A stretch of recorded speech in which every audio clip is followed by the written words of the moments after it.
Hi friends, నమస్తే. Tasty వంటలకి స్వాగతం. నేను మీ కవిత. టేస్టీ వంటల్లో ఇవాళ రెసిపీ వంకాయ బెండకాయ పులుసు. దీనికి కావాల్సిన పదార్థాలు: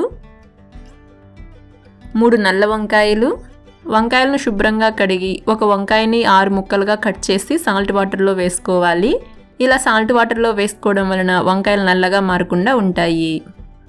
200 గ్రాములు బెండకాయలు, ఒక పెద్ద సైజు ఉల్లిపాయ, 2 మీడియం సైజ్ టమోటోలు, చింతపండు కొద్దిగా. చింతపండును వాటర్లో నానబెట్టి రసం తీసి పెట్టుకోవాలి. 1/2 స్పూన్ పసుపు, 2 స్పూన్లు చిల్లీ పౌడర్, 1 స్పూన్ ధనియా పౌడర్, చిటికెడు ఇంగువ, 5 లేదా 6 వెల్లుల్లి రెబ్బలు, 2 ఎండుమిర్చి, సాల్ట్ రుచికి సరిపడా, కరివేపాకు, కొత్తిమీర అండ్ 6 లేదా 7 స్పూన్లు వంట నూనె. కావాల్సినవి చూసాం కదా. ఇప్పుడు తయారీ విధానం తెలుసుకుందాం.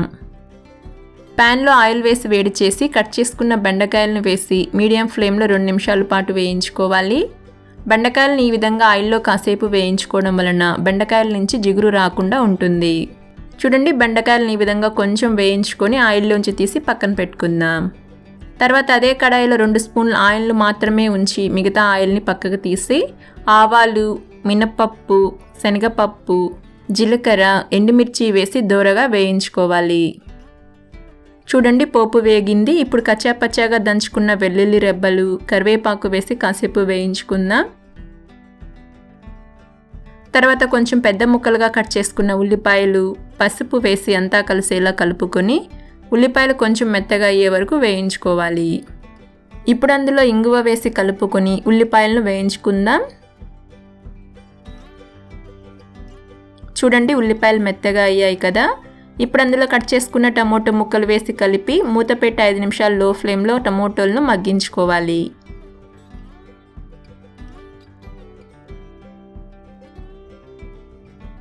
ఐదు నిమిషాల తర్వాత మూత తీసి చూసామంటే టమోటోలు ఈ విధంగా మగ్గి ఉంటాయి. ఇప్పుడంతా ఒకసారి కలుపుకుందాం. తర్వాత చిల్లీ పౌడర్, ధనియా పౌడర్, రుచికి సరిపడా సాల్ట్, అలాగే చింతపండు రసం వేసి అంతా కలిసేలా కలుపుకోవాలి.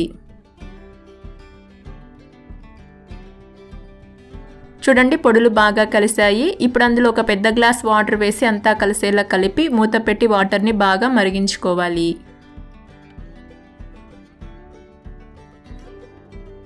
రెండు నిమిషాల తర్వాత మూత తీసి చూసామంటే వాటర్ బాగా మరుగుతూ తెల్లుతూ ఉంటాయి.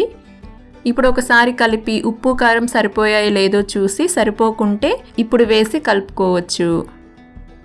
ఇందులో అన్నీ కరెక్ట్గా సరిపోయాయి. ఇప్పుడు ఆయిల్లో ఫ్రై చేసుకున్న బెండకాయ ముక్కలు, కట్ చేసుకున్న వంకాయలను సాల్ట్ వాటర్లోంచి తీసి ప్యాన్లో వేసి అంతా కలిసేలా కలుపుకోవాలి. మీకు కావాలంటే వంకాయ బెండకాయకు బదులు వంకాయ దోసకాయ, అలాగే బెండకాయ దోసకాయ పులుసు కూడా చేసుకోవచ్చు. చూడండి, అంతా బాగా కలిసింది.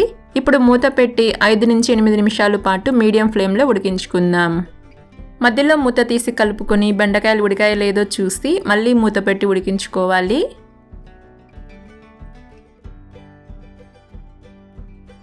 ఫ్రెండ్స్, ఇక్కడ చూపిస్తున్న కొత్తిమీరని నేను ఇంట్లోనే ధనియాలను తీసుకొని తొట్టిలో వేసి పెంచాను. చాలా ఫ్రెష్గా బాగుంది కదా. నాకు ఈ కొత్తిమీరని తెంపడానికి మనసు రాలేదు, కానీ ఆర్గానిక్గా పెంచాం కాబట్టి తుంచి కర్రీలో వేస్తున్నాను. ఇంకా టమాటో ప్లాంట్స్ కూడా వేశాను. అవి కాకుండా ఇంకా ముందు ముందు ఆకుకూరలు కూడా వేద్దాం అనుకుంటున్నాను. వాటిని కూడా త్వరలోనే పెంచుతాను. 8 నిమిషాల తర్వాత మూత తీసి చూద్దాం. చూడండి, బెండకాయలు వంకాయలు బాగా ఉడికాయి. ఇప్పుడు చివరిగా తరిగిన కొత్తిమీర వేసి కలిపి స్టవ్ ఆఫ్ చేసుకుందాం. వంకాయ బెండకాయ పులుసు రెడీ అయ్యింది. ఇప్పుడు దీన్ని సర్వింగ్ బౌల్లోకి తీసుకుందాం. ఈ కర్రీని వేడివేడి అన్నంలో కొంచెం నెయ్యి వేసుకొని తిన్నామంటే ఆహా, టేస్ట్ అదిరిపోతుంది. ఫ్రెండ్స్, మీరు కూడా తప్పకుండా ట్రై చేయండి. కర్రీ సూపర్గా ఉంటుంది. చూసారు కదా ఫ్రెండ్స్, ఎంతో టేస్టీ అండ్ ఈజీ వంకాయ బెండకాయ పులుసుని ఎలా ప్రిపేర్ చేసుకున్నామో. మీకు ఈ రెసిపీ నచ్చితే లైక్, షేర్, కమెంట్ చేయండి. అలాగే మన ఛానల్ని కొత్తగా చూస్తున్న వారు సబ్స్క్రైబ్ అవ్వకుంటే సబ్స్క్రైబ్ అవ్వండి. ఇంకా పక్కనే ఉన్న బెల్ బటన్ ఒక్కసారి క్లిక్ చేశారంటే నేను ఎప్పుడు వీడియోస్ పెట్టినా మీకు నోటిఫికేషన్ వస్తుంది. Thank you.